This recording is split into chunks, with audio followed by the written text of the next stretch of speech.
एक सवाल, तुम्हारे आसपास कितने लोग हैं जो 20-25 साल से काम कर रहे हैं?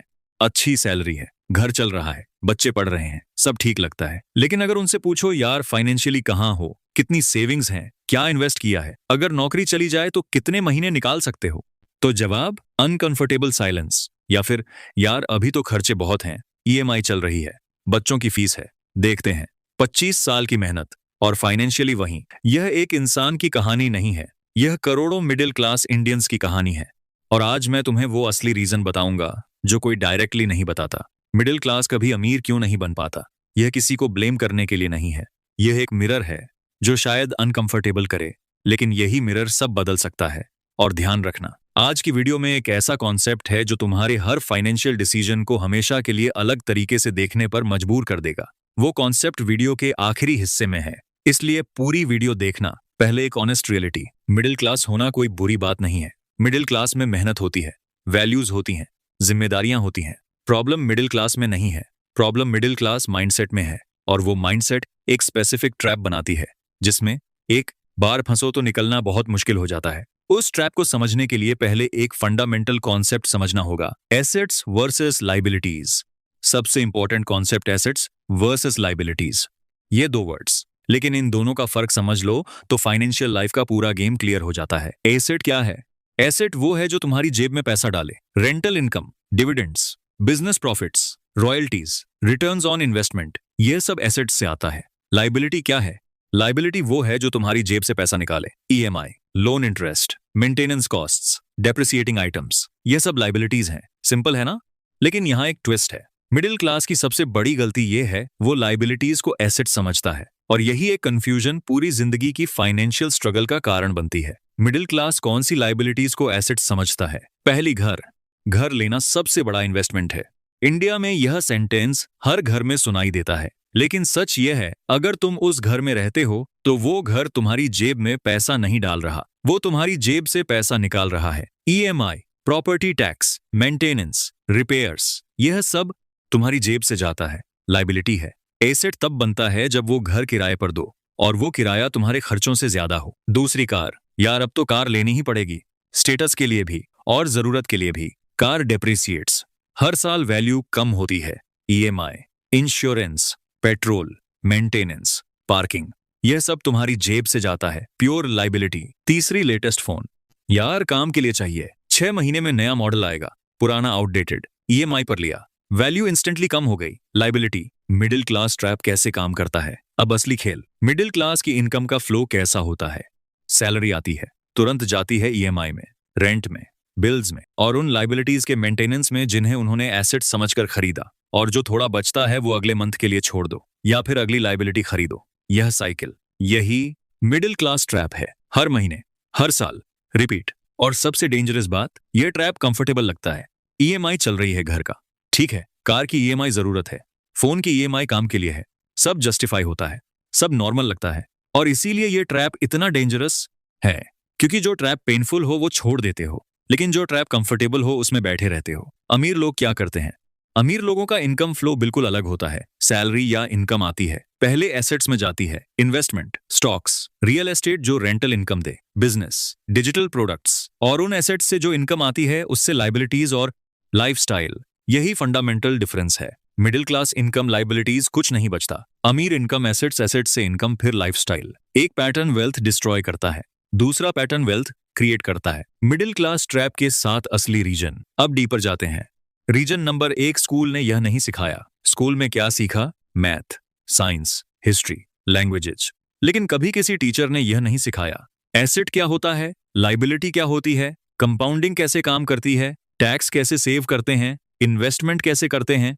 क्यों? क्योंकि स्कूल का सिस्टम एम्प्लॉयज बनाने के लिए डिजाइन किया गया है, वेल्थ बिल्डर्स बनाने के लिए नहीं। और जो सिखाया नहीं गया वो नेचुरली नहीं आता। रीजन नंबर 2, घर ने वही सिखाया जो उनके पास था। पेरेंट्स ने क्या सिखाया? बेटा पैसा बचा कर रखो, बैंक में रखो, सेफ रहो। उन्होंने वही सिखाया जो उन्हें पता था, और उन्हें भी उनके पेरेंट्स ने वही सिखाया था। यह एक जनरेशनल लूप है, कोई विलेन नहीं है इस कहानी में, बस लिमिटेड नॉलेज है जो जनरेशन टू जनरेशन पास होती रही।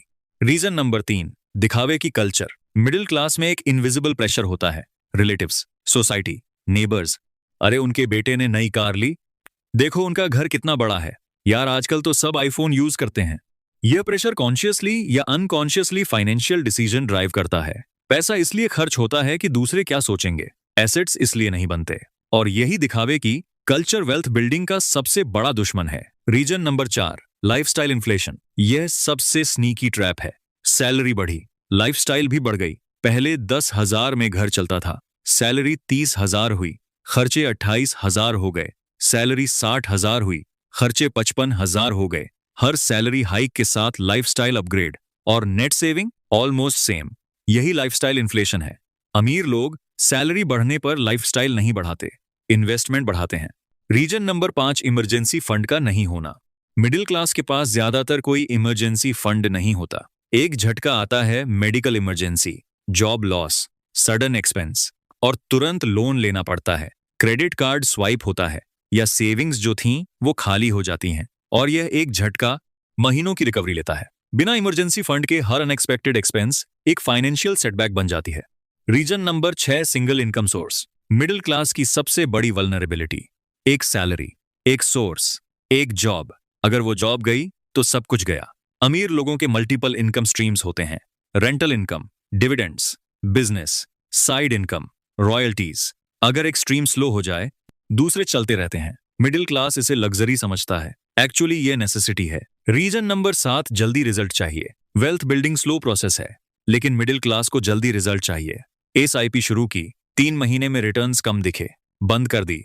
इन्वेस्टमेंट किया, मार्केट थोड़ा गिरा, पैनिक में सेल कर दिया। बिजनेस शुरू किया, 2 महीने में रिजल्ट्स नहीं आए, छोड़ दिया।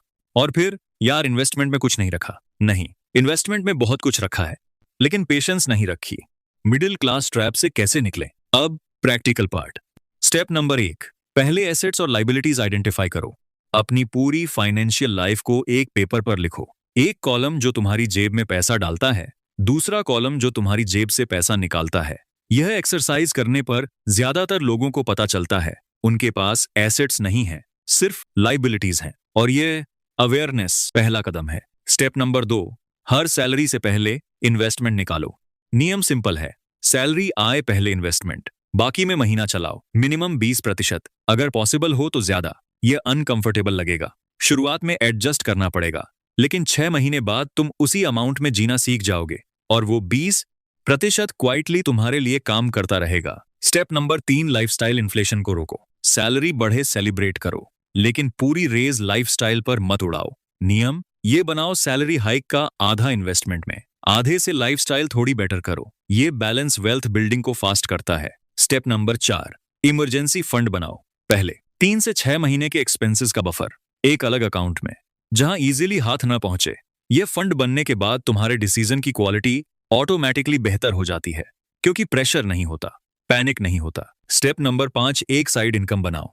जॉब के साथ, पार्ट टाइम में, freelancing, content creation, reselling, skill based services. शुरुआत छोटी होगी, 2,000 से 5,000, लेकिन यह एक अलग इनकम स्ट्रीम है और एक extra stream psychological sense of security देता है। जो कॉन्फिडेंस से आता है वो बेटर डिसीजन लेता है। स्टेप नंबर 6, एक एसेट बनाओ। आज से एसआईपी शुरू करो, इंडेक्स फंड में 500 से 1,000 से, जो पॉसिबल हो। यह तुम्हारा पहला प्रॉपर एसेट है जो हर महीने बिना तुम्हारे काम किए ग्रो करता रहेगा। और धीरे धीरे जैसे इनकम बढ़े, एसेट्स बढ़ाते जाओ। एसआईपी शुरू करो। स्टेप नंबर 7, फाइनेंशियल एजुकेशन को डेली हैबिट बनाओ। रोज कुछ सीखो फाइनेंस के बारे में, बुक्स, पॉडकास्ट्स, वीडियोस। यह नॉलेज तुम्हारे डिसीजन को बेहतर बनाती है और बेटर डिसीजन वेल्थ बनाती हैं। एक कंपैरिजन जो सब क्लियर कर देगा। 2 लोग, same salary, same age, same background. पहला रोहन, सैलरी आती है, ईएमआई जाती है, रेंट जाता है, थोड़ी शॉपिंग, थोड़ा ईटिंग आउट, महीने के अंत में शून्य। 5 साल बाद नई कार की ईएमआई ऐड हो गई, बच्चे बड़े हो गए, फीस बढ़ गई। 10 साल बाद रोहन फाइनेंशियली सेम जगह, स्ट्रेस ज्यादा। दूसरा सुरेश, सैलरी आती है, पहले 5,000 इन्वेस्टमेंट में जाते हैं ऑटोमेटिकली, बाकी में महीना चलाता है। 5 साल बाद इन्वेस्टमेंट ग्रो हो रही है, एक स्मॉल साइड इनकम भी है। 10 साल बाद multiple income streams, emergency fund solid, financial stress कम, सेम सैलरी, सेम बैकग्राउंड। फर्क सिर्फ एक डिसीजन का, पहले एसेट्स, बाकी सब बाद में। आखिरी और सबसे इंपॉर्टेंट बात, मिडिल क्लास ट्रैप से निकलना एक दिन में नहीं होता। यह एक माइंडसेट शिफ्ट है, एक बिहेवियर चेंज है, एक डेली चॉइस है। लेकिन जो यह शिफ्ट कर लेते हैं वो एक दिन मुड़कर देखते हैं और उन्हें खुद पर हैरानी होती है, मैं इतना आगे आ गया। और कब हुआ यह सब? यह स्लोली होता है, क्वाइटली होता है, बिना किसी ड्रामा के, लेकिन होता जरूर है। मिडिल क्लास ट्रैप रियल है, लेकिन परमानेंट नहीं है। जो समझ जाता है वो निकल जाता है। आज तुमने समझा, अब डिसीजन तुम्हारा है। क्या तुम उसी साइकिल में रहोगे या आज से एक एसेट बनाना शुरू करोगे? अगर ये वीडियो तुम्हारे काम आई तो लाइक जरूर करना। कमेंट में बताओ इन रीजन में से कौन सा रीजन तुम्हारी लाइफ में सबसे ज्यादा अप्लाई होता है। चैनल सब्सक्राइब करो, क्योंकि यहाँ रियल फाइनेंशियल ट्रुथ होती है हर हफ्ते, बिना किसी शुगर कोटिंग के। मिलते हैं अगली वीडियो में।